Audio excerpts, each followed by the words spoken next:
Military Sadanand നീണ്ട കഥ അധ്യായം 17.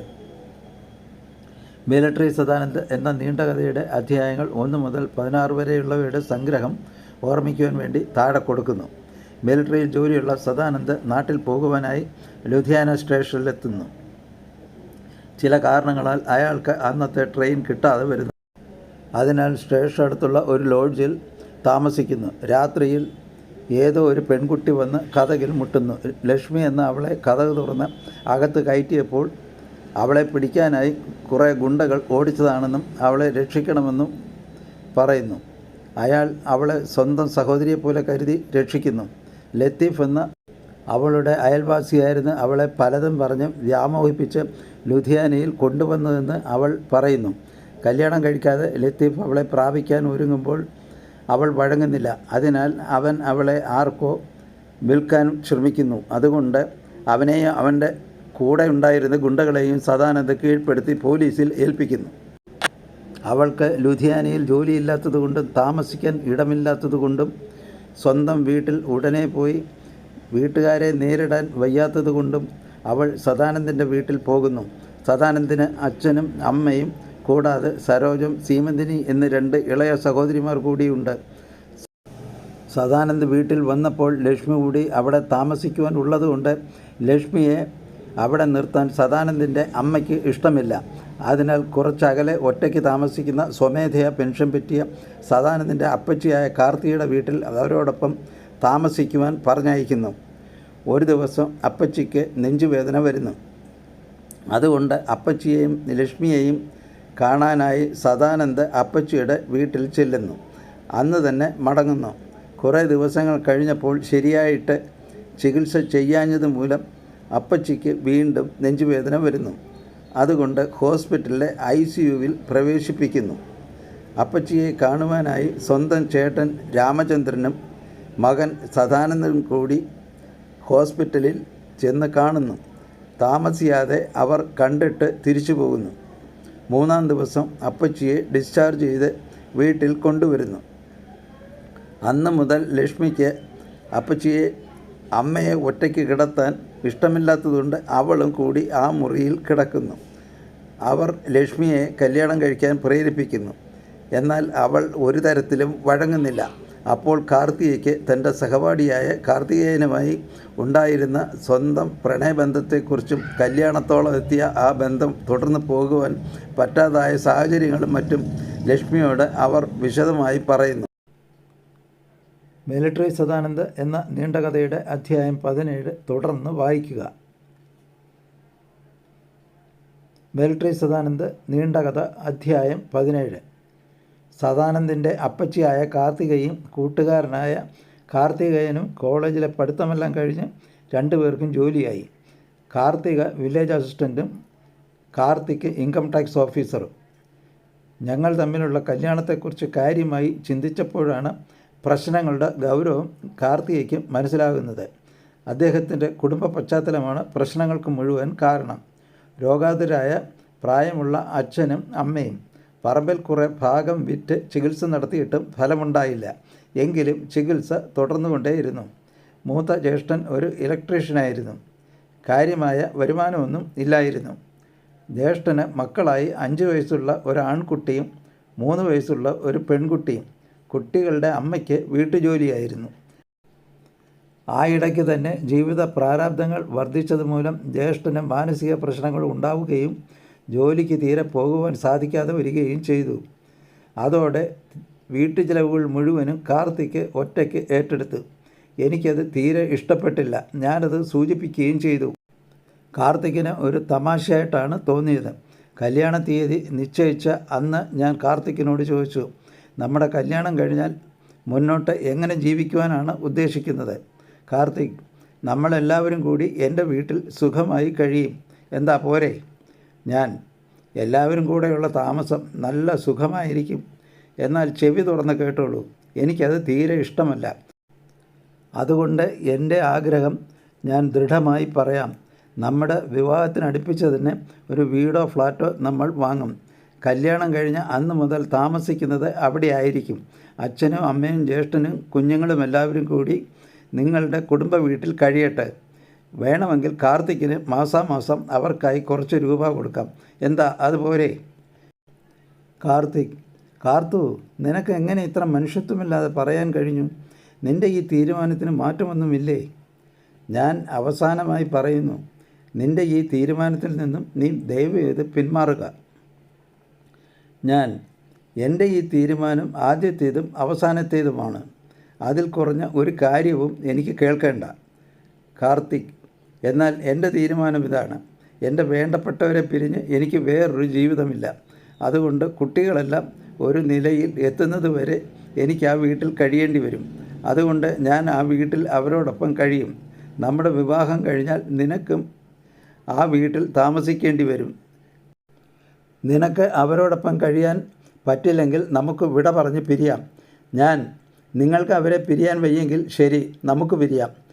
അങ്ങനെയാണ് ഞങ്ങളുടെ ആ പ്രേമബന്ധം അവസാനിച്ചത്. എങ്കിലും ഇപ്പോഴും അതിൻ്റെ മാധുര്യവും കവർപ്പും കലർന്ന ഓർമ്മകൾ മനസ്സിൻ്റെ ഒരു കോണിൽ ഞാൻ സൂക്ഷിച്ചിരിക്കുകയാണ്. ചില സമയങ്ങളിൽ ആ ഓർമ്മകൾ പുറത്തേക്ക് നിർഗളിക്കുകയും മനസ്സിന് ഒരു പ്രത്യേക മധുരാനുഭൂതി പകർന്നു തരികയും ചെയ്യാറുണ്ട്. എങ്കിലും ആ മാധുര്യം നിറഞ്ഞ ഓർമ്മകൾ എന്നും ആസ്വദിക്കാൻ കഴിയാതെ പോയത് എൻ്റെ മനുഷ്യത്വരഹിതമായ പിടിവാശി മൂലമായിരുന്നെന്ന സത്യം തിരിച്ചറിയാൻ തുടങ്ങിയ അന്നു മുതൽ എൻ്റെ ആ ദുഷ്ടമനസ്സിനെ ഞാൻ പലപ്പോഴും കുറ്റപ്പെടുത്തിയിട്ടുണ്ട്. ലക്ഷ്മി, ഇപ്പോഴും അമ്മയെ ആ ഓർമ്മകൾ വല്ലാതെ സ്വാധീനിക്കുന്നുണ്ടെങ്കിൽ അതിന് യോജിച്ച ശാശ്വതമായ പരിഹാരം കണ്ടുകൂടെ? അതിന് എന്ത് പരിഹാരം? പറയാം. അമ്മയുടെ പൂർവ്വകാല പ്രണയിതാവ് അമ്മയല്ലാതെ മറ്റാരെയും വിവാഹം കഴിക്കില്ലെന്ന് ഉറപ്പിച്ച് പറഞ്ഞ സ്ഥിതിക്ക് നിങ്ങൾ രണ്ടുപേർക്കും ഇനിയെങ്കിലും ഒരുമിച്ച് ജീവിച്ചുകൂടെ? അമ്മ കുറച്ചു നേരത്തേക്ക് ചിന്താമഗ്നിയായി ഇരുന്നു പോയി. അത് മോള് പറഞ്ഞ കാര്യം ഞാൻ ആഴത്തിൽ ചിന്തിച്ചപ്പോൾ വളരെ ശരിയാണെന്ന് തോന്നുന്നു. പക്ഷേ അതെങ്ങനെ ഇപ്പോൾ നടപ്പിലാക്കും? എന്താണ് പ്രശ്നം? അത് കുറേ നാളുകളായി ഞാൻ കാർത്തിക്കിനെ കാണുകയോ സംസാരിക്കുകയോ ചെയ്തിട്ടില്ല. അതിനാൽ ഇപ്പോഴും എന്നോട് ഇഷ്ടമാണോ അതോ ഇത്രയും നാൾ ഞാൻ പിണങ്ങിയിരുന്നത് മൂലം ദേഷ്യമാണോ എന്നൊന്നും എനിക്കറിയില്ല. അതുകൊണ്ട് എനിക്ക് അങ്ങോട്ട് വിളിച്ചിട്ട് ഈ കാര്യം സംസാരിക്കാൻ വല്ലാത്ത നാണക്കേട് തോന്നുന്നു. ഞാൻ എന്തു ചെയ്യും? കുറേ നാളായി ആ മാമനെ കണ്ടിട്ടില്ലെന്ന് പറയാൻ ഇവിടെ അടുത്തെങ്ങുമല്ലേ താമസിക്കുന്നത്? ഞാൻ വളർന്നതും പഠിച്ചതും മറ്റും അങ്ങ് വടക്കുള്ള ഞങ്ങളുടെ കുടുംബ വീട്ടിൽ നിന്നുമാണ്. കാർത്തിക്കിൻ്റെ വീടും ആ സ്ഥലത്ത് നിന്നും അല്പം അകലെയാണ്. അവിടെയുള്ള ഒരു കോളേജിലായിരുന്നു ഞങ്ങൾ രണ്ടുപേരും പഠിച്ചത്. എനിക്ക് ജോലി കിട്ടിയത് തെക്കൻ ജില്ലയിലായിരുന്നു. കല്യാണക്കാര്യത്തെ ചൊല്ലി കാർത്തിക്കുമായി പിണങ്ങിയ ശേഷം ഞാൻ ആ പ്രദേശത്തേക്ക് പോയിട്ടില്ല. ഇതാണോ വലിയ പ്രശ്നം? ആ ഭാഗം എനിക്ക് വിട്ടേക്കൂ. അത് ഞാൻ ഭംഗിയായി കൈകാര്യം ചെയ്തോളാം. എന്നാൽ അതിന് ഞാൻ തുടക്കമിട്ട് തന്നാൽ അത് വേണ്ട വിധത്തിൽ മുന്നോട്ട് കൊണ്ടുപോയി എത്രയും പെട്ടെന്ന് തന്നെ നിങ്ങളുടെ വൈവാഹിക ജീവിതത്തിൽ കൊണ്ടെത്തിക്കുമല്ലോ. ഞാൻ കഴിവതും ശ്രമിക്കാം. എന്നാൽ ആ മാമനെ ഞാൻ ഇപ്പോൾ തന്നെ ഫോണിൽ വിളിച്ച് കാര്യം പറയട്ടെ? അയ്യോ, ഇപ്പോൾ വേണ്ട, നമുക്ക് പിന്നെ എങ്ങാനും വിളിക്കാം. ഒരു കാര്യം വൈകിപ്പിക്കരുതെന്ന് അമ്മ തന്നെയല്ലേ മുമ്പ് പറഞ്ഞു തന്നിട്ടുള്ളത്. കൂടാതെ ഇപ്പോൾ തന്നെ വൈകിപ്പോയി. അതുകൊണ്ട് അമ്മ ആ മാമൻ്റെ ഫോൺ നമ്പർ എനിക്ക് തന്നിട്ട് എന്തെല്ലാം പറയണമെന്ന് ആലോചിച്ച് വയ്ക്കൂ. അപ്പോഴേക്ക് ഞാൻ മാമനോട് വിഷയം അവതരിപ്പിച്ച് സംസാരത്തിനൊരു തുടക്കമിട്ട് തരാം. എന്താ? അപ്പച്ചി സമ്മതം മൂളിയെങ്കിലും കാർത്തിക്കിനോട് സംസാരിക്കാൻ ലേശം അങ്കലാപ്പ് തോന്നിയതുകൊണ്ട് മൊബൈൽ നമ്പർ തിരഞ്ഞെടുത്ത് കൊടുക്കാൻ ആദ്യം അല്പം വൈമനസ്യം കാട്ടി. എങ്കിലും താമസിയാതെ നമ്പർ എടുത്ത് ലക്ഷ്മിക്ക് കൊടുത്തു. ലക്ഷ്മി ഉടനെ തന്നെ ആ നമ്പർ തൻ്റെ മൊബൈലിൽ ഇട്ട ശേഷം ഡയൽ ചെയ്തു. കണക്ഷൻ കിട്ടിയപ്പോൾ ലക്ഷ്മി ആ ഫോൺ സ്പീക്കർ മോഡിലിട്ടു. ലക്ഷ്മി, എൻ്റെ അമ്മയ്ക്ക് സാറിനോടൊന്ന് സംസാരിക്കണം. കാർത്തിക്, ഏത് ലക്ഷ്മി, ഏത് അമ്മ?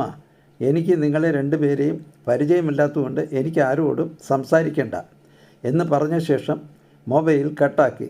ലക്ഷ്മിക്ക് തൻ്റെ ആദ്യത്തെ ഉദ്യമത്തിൻ്റെ ലക്ഷ്യം തെറ്റിപ്പോയതിൽ വിഷമം തോന്നി.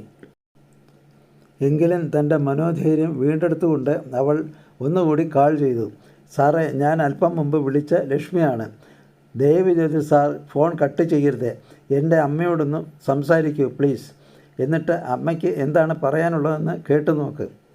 എന്താ, കൊടുക്കട്ടെ? ശരി, ഏതായാലും കൊടുക്ക്.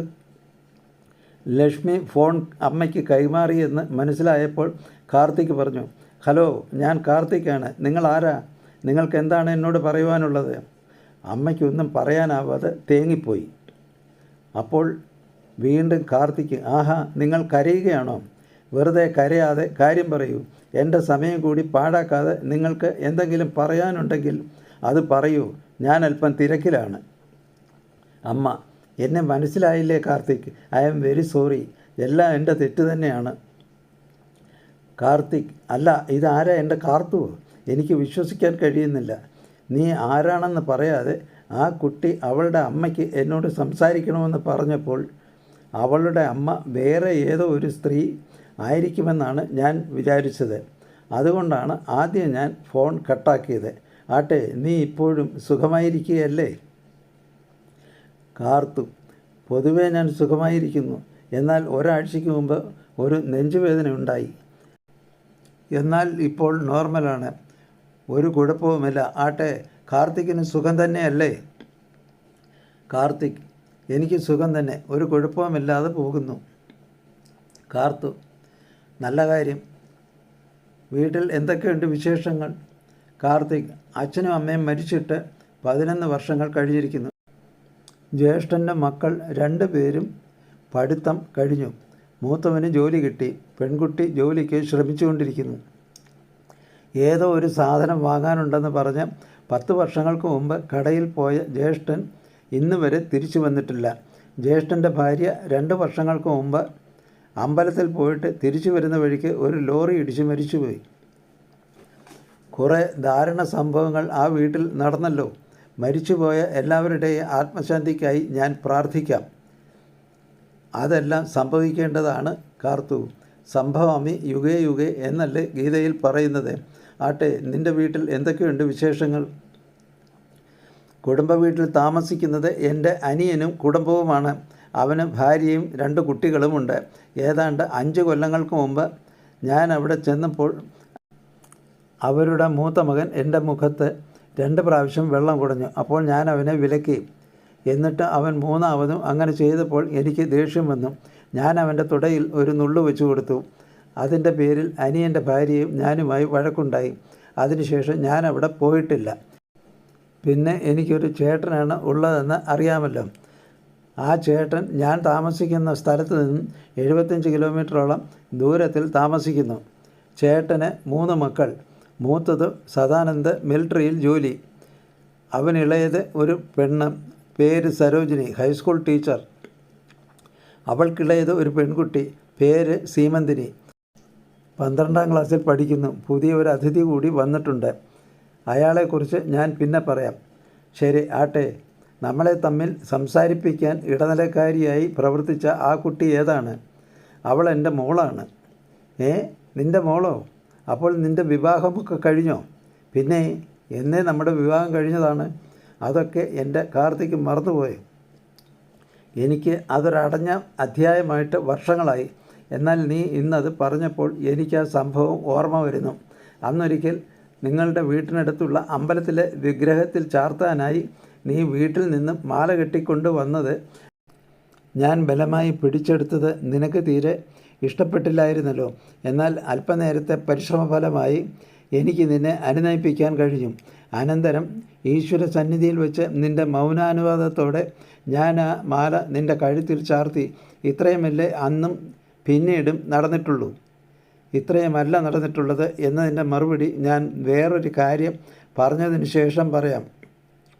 ഞാൻ ഭഗവാന് ചാർത്താനായി കൊണ്ടുവന്ന മാല എൻ്റെ കയ്യിൽ നിന്നും കാർത്തിക് ബലമായി പിടിച്ചെടുത്ത് എൻ്റെ കഴുത്തിലിട്ടത് ഒരുപക്ഷെ ഈശ്വരന് ഒട്ടും പിടിച്ചിട്ടുണ്ടാവില്ല.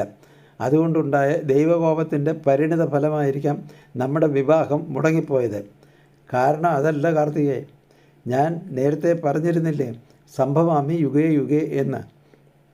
കാർത്തിക് പറഞ്ഞില്ലേ എൻ്റെ കഴുത്തിൽ മാല ചാർത്തി ഇത്രയുമല്ലേ അന്നും പിന്നീടും നടന്നിട്ടുള്ളൂ എന്ന്. എന്നാൽ അത് പൂർണ്ണമായും ശരിയല്ല. അതിനുശേഷം എത്രയോ രാത്രികൾ നമ്മൾ 2 പേരും മാത്രമായി ചിലവഴിച്ചിട്ടുണ്ട്. കാർത്തികേ, എന്താ നീ പറയുന്നത്? അങ്ങനെയൊന്നും ഒരിക്കലും നടന്നിട്ടില്ലല്ലോ. ഞാൻ പറയുന്നത് എൻ്റെ ഓർമ്മയിൽ നിന്നുമാണ്, സത്യമാണ്. ഓർമ്മയിൽ നിന്നുമാണ്, സത്യമാണ്. എന്താ ഈ പറയുന്നതിൻ്റെയൊക്കെ അർത്ഥം? എനിക്കൊന്നും മനസ്സിലായില്ല. ഞാൻ പറഞ്ഞത് സത്യം തന്നെയാണ്. എന്നാൽ ഈ സംഭവം നടന്നത് ഞാൻ പല ദിവസങ്ങളായി കണ്ട സ്വപ്നങ്ങളിലായിരുന്നെന്ന് മാത്രം. ഞാൻ വിചാരിച്ചു നീ എന്താണ് ഇങ്ങനെയൊക്കെ പറയുന്നതെന്ന്. എന്നാൽ ഇപ്പോഴാണ് എനിക്ക് സമാധാനമായത്. മിലിട്ടറി സദാനന്ദ് എന്ന നീണ്ട കഥയുടെ അധ്യായം 17 ഇവിടെ അവസാനിക്കുന്നു.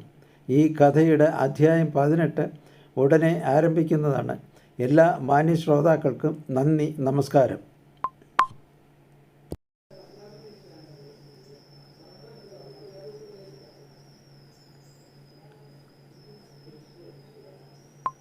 കാർത്തിക.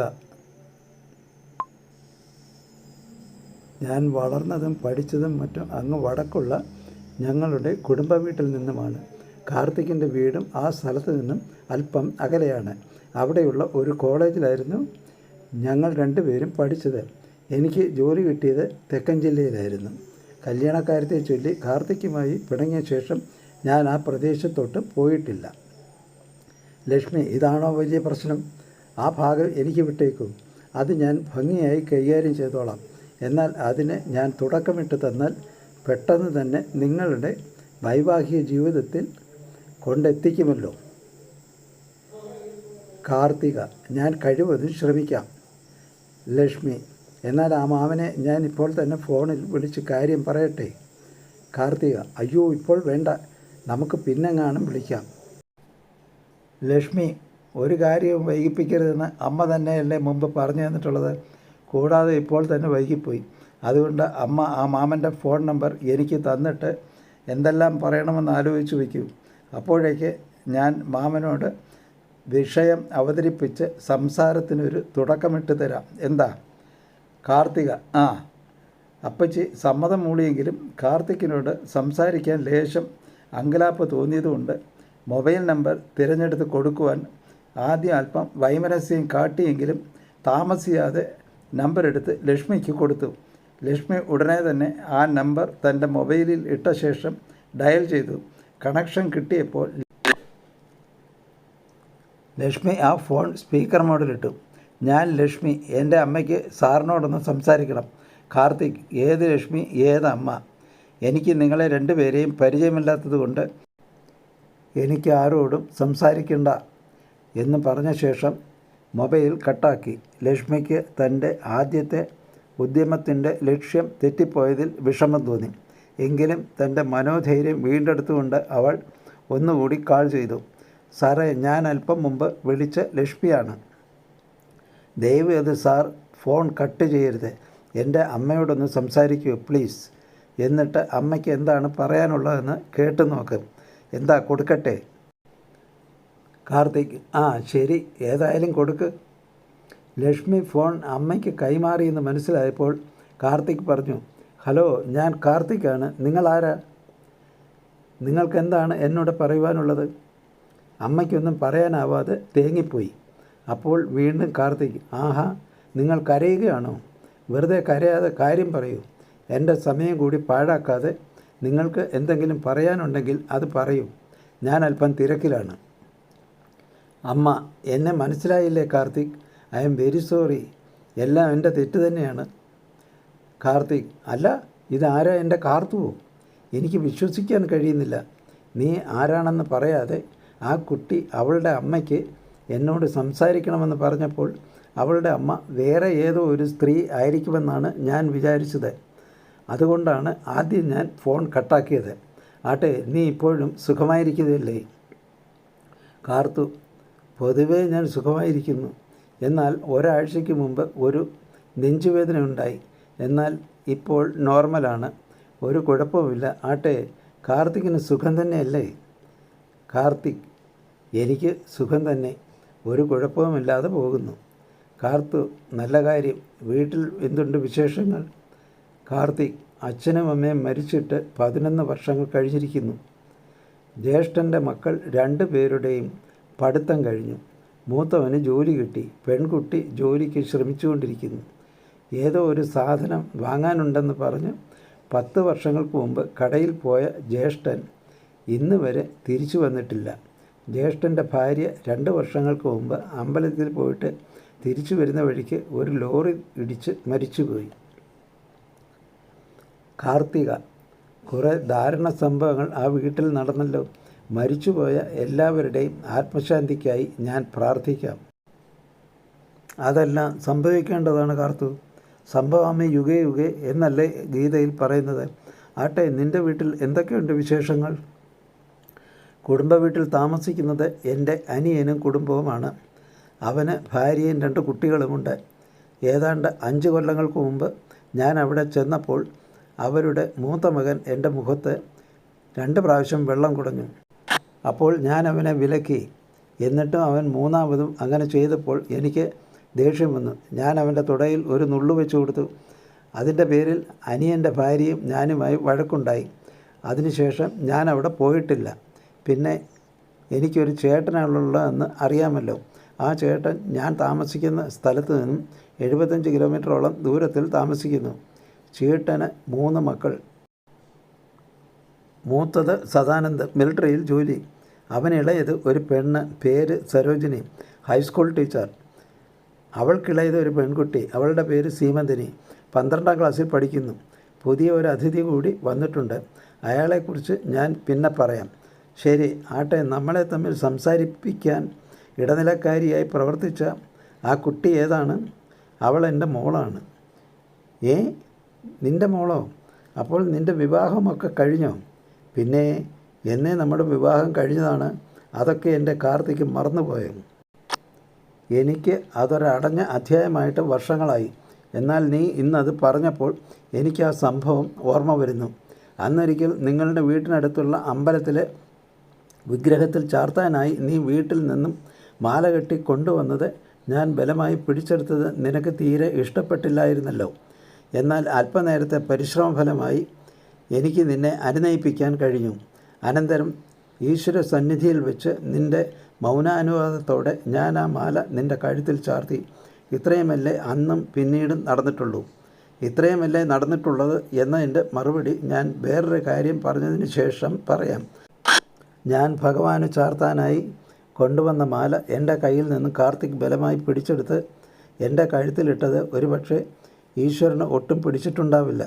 അതുകൊണ്ടുണ്ടായ ദൈവകോപത്തിൻ്റെ പരിണിത ഫലമായിരിക്കാം നമ്മുടെ വിവാഹം മുടങ്ങിപ്പോയത്. കാരണം അതല്ല കാർത്തികേ, ഞാൻ നേരത്തെ പറഞ്ഞിരുന്നില്ലേ സംഭവാമി യുഗേ യുഗേ എന്ന്. കാർത്തിക് പറഞ്ഞില്ലേ എൻ്റെ കഴുത്തിൽ മാല ചാർത്തി. ഇത്രയുമല്ലേ അന്നും പിന്നീടും നടന്നിട്ടുള്ളൂ എന്ന്. എന്നാൽ അത് പൂർണ്ണമായും ശരിയല്ല. അതിനുശേഷം എത്രയോ രാത്രികൾ നമ്മൾ 2 പേരും മാത്രമായി ചിലവഴിച്ചിട്ടുണ്ട്. കാർത്തികേ, എന്താ നീ പറയുന്നത്? അങ്ങനെയൊന്നും ഒരിക്കലും നടന്നിട്ടില്ലല്ലോ. ഞാൻ പറയുന്നത് സത്യമാണ്, എൻ്റെ ഓർമ്മയിൽ നിന്നുമാണ്, സത്യമാണ്. എന്താ ഈ പറയുന്നതിൻ്റെ ഒക്കെ അർത്ഥം? എനിക്കൊന്നും മനസ്സിലായില്ല. ഞാൻ പറഞ്ഞത് സത്യം തന്നെയാണ്. എന്നാൽ ഈ സംഭവം നടന്നത് ഞാൻ പല ദിവസങ്ങളിലായി കണ്ട സ്വപ്നങ്ങളിലായിരുന്നെന്ന് മാത്രം. ഞാൻ വിചാരിച്ചു നീ എന്താണ് ഇങ്ങനെയൊക്കെ പറയുന്നതെന്ന്. എന്നാൽ ഇപ്പോഴാണ് എനിക്ക് സമാധാനമായത്. മിലിട്ടറി സദാനന്ദ് എന്ന നീണ്ട കഥയുടെ അധ്യായം 17 ഇവിടെ അവസാനിക്കുന്നു. ഈ കഥയുടെ അധ്യായം 18 ഉടനെ ആരംഭിക്കുന്നതാണ്. എല്ലാ മാന്യ ശ്രോതാക്കൾക്കും നന്ദി, നമസ്കാരം.